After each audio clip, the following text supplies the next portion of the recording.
Subscribe my channel Jaya Creation for latest updates. Click on bell icon. नमस्कार friends, आज हम collar वाली blouse बनाने वाले हैं। ड्रॉप नेक रखें। इसके लिए हम अस्तर 1 मीटर और ब्लाउज़ पीस 1 मीटर लिया है और ये ब्लाउज़ की नाप से हम अभी कटिंग करेंगे। पहले इसका ब्लाउज़ का मेजरमेंट्स निकालेंगे। अभी ये नॉर्मल ब्लाउज़ है, लेकिन इसके लिए कॉलर के लिए कैसे निकालेंगे। पहले तो हमको लंबाई चौड़ाई और चाहिए। अब ये देखिए, ब्लाउज़ को अच्छे से बिछा दीजिए।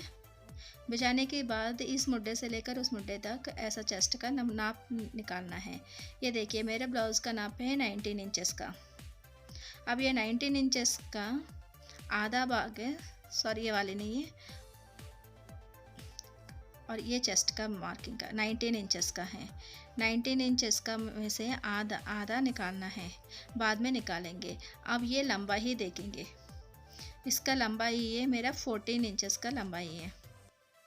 अब ये देखिए, लंबाई ये है मेरा, ये ब्लाउज़ की लंबाई देखिए 14 इंचेस का लंबाई है। 14 इंचेस का लंबाई निकाले हूँ। आप लेंथ की जगह में 14 इंचेस का लिख कर रख दीजिए।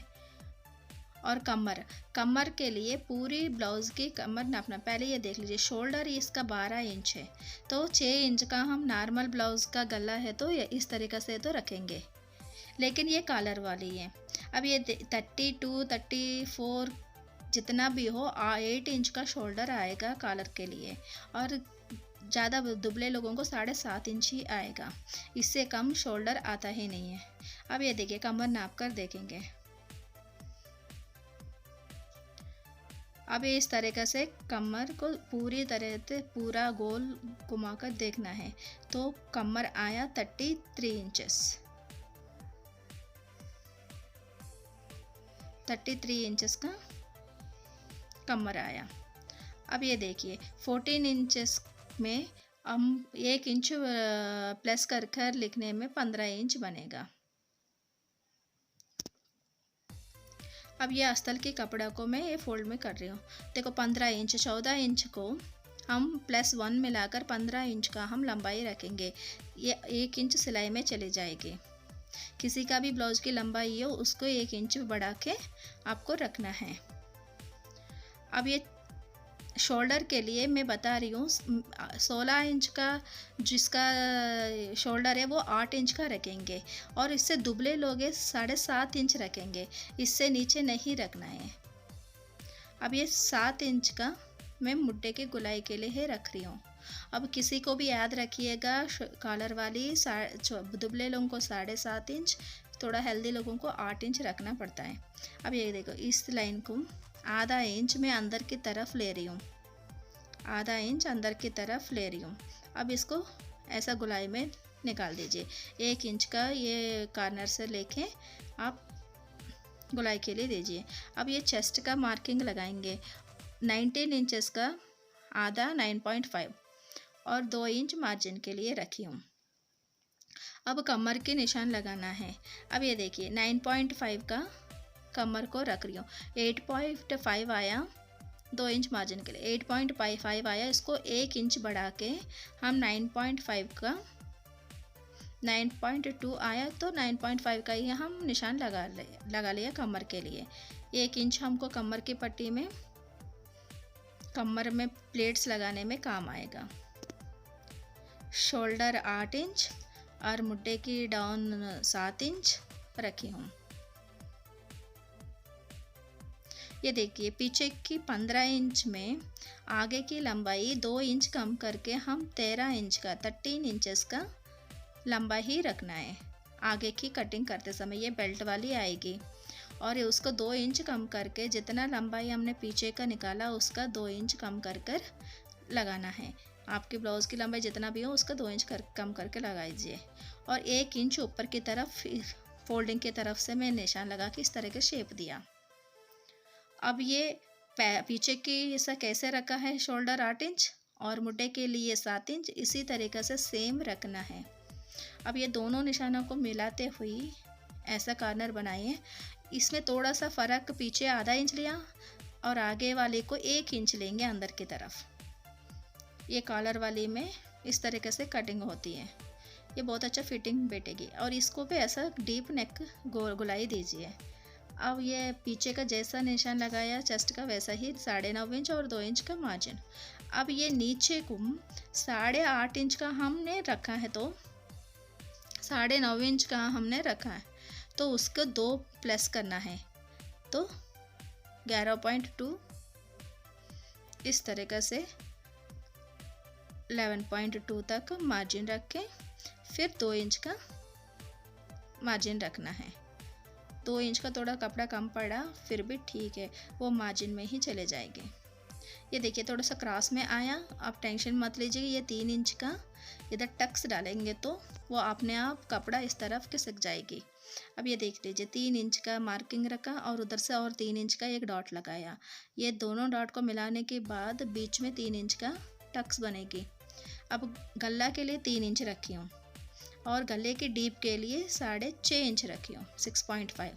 और गला चौड़ाई के लिए 3 इंच रख, ऐसा 3 इंच रख के और ऊपर के निशाने से नीचे के निशान तक ऐसा मिला दिया। अब इसको मैं पान के पत्ता जैसा शेप दूंगी। ये कॉलर वाली है, इसके लिए ये अच्छा रहता है, गुलाई से अच्छा ये पान के पत्ता के जैसा मैं ऐसा शेप निकाली हूँ। अब इस तरीके से कटिंग कर देना है। ध्यान रखिए शेप पट्टी की तरफ मैं 3 इंच का एक डॉट लगाई हूँ, उधर से और 3 इंच का एक डॉट लगाई हूँ, दोनों डॉट को मिलाकर इधर कर दिया। अब ये इस तरीके से पूरा अस्तर के कपड़े को कटिंग कर देना है। अब आगे की कटिंग हो गया। अब देखिए इधर कपड़ा बचा है हमारा नीचे की तरफ, मैं थोड़ा सा लंबाई बाजू बनाना चाहती हूँ। ये लगभग 10 इंच का लगभग मैं लंबाई रखूँगी बाजू के लिए। कॉलर वाली में थोड़ा लंबा बाजू अच्छा रहता है। ये इस तरीके से 4 फोल्ड कर दिया। अब इधर से मैं 10.5 इंच का लंबाई ही रखूँगी, तो आधा इंच सिलाई में जाने के बाद मेरा 10 इंच का हैंड्स रहेगा। आपकी मर्जी है, 4 इंच भी रख सकती है और फुल हैंड्स भी रख सकती है, कपड़ा के हिसाब से आप अपना लंबाई ही रखिएगा। जितना लंबाई चाहिए उसको 1 इंच बढ़ाकर रखने से आपकी बाजू अच्छे से बनेगी। अब इस तरीके से हमको जितना लंबाई चाहिए उतना एक लाइन खींच लिया। अब ये देखिए चौड़ाई ही कितना रखना है, ये पीछे वाले मुड्डे को ऐसा घुमाकर इंची टेप से नापना है। मेरा 10.5 आया, इसका मतलब आधा इंच कम करके 10 इंच का चौड़ाई चाहिए। थोड़ा सा मेरे को कपड़ा कम पड़ी है, उसको मैं पीस जोड़ दूँगी। अब 2 इंच का इधर निशान लगाया और इधर 3 इंच का निशान लगाया और इधर मेरा बाजू की लूज़ है 6 इंच का और 2 इंच मार्जिन के लिए रखी हूँ। अब ये 2 इंच निशाना से ऐसा 3 इंच को इस तरीक़े से मैं गुलाई दूँगी। अब ये देखिए इस तरीक़े से गुलाई देते समय मेरे को लगभग 1.5 इंच का, ज़्यादा नहीं 1.5 इंच का कम पड़ी है कपड़ा। और नीचे का तो हो गया, ऊपर कम पड़ा है, थोड़ा सा तिरछा में इसको मैं पीस बाद में जोड़ूँगी। अब इसको पहले हैंड्स का कटिंग हो गया।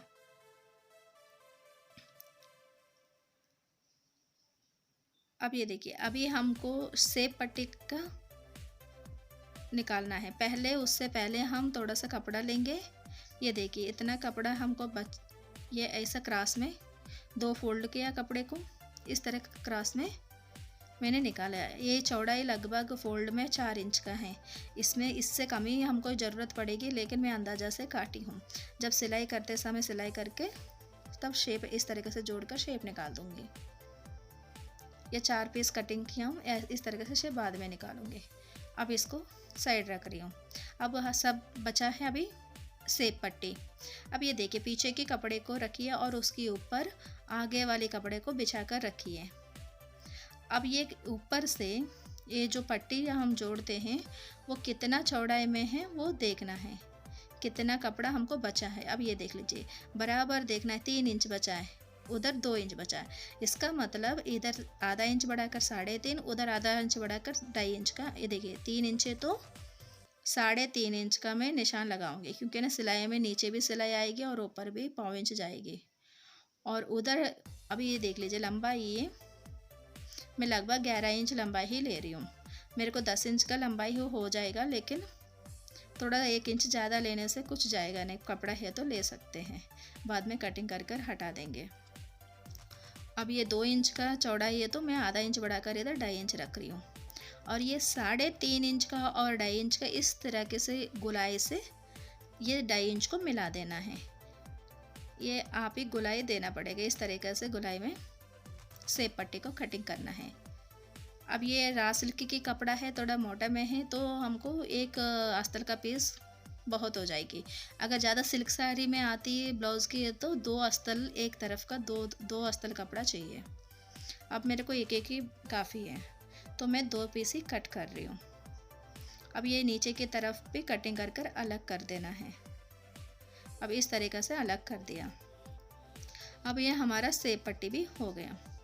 अब चलिए ये सब ब्लाउज़ पीस को फोल्ड करके रख के इसके ऊपर बिछा के और ये देखिए ब्लाउज़ पीस को भी मैंने बिछा दिया और इसी जैसा आस्तल को रख के एडजस्ट कर कर कटिंग कर देना है इस तरीक़े से।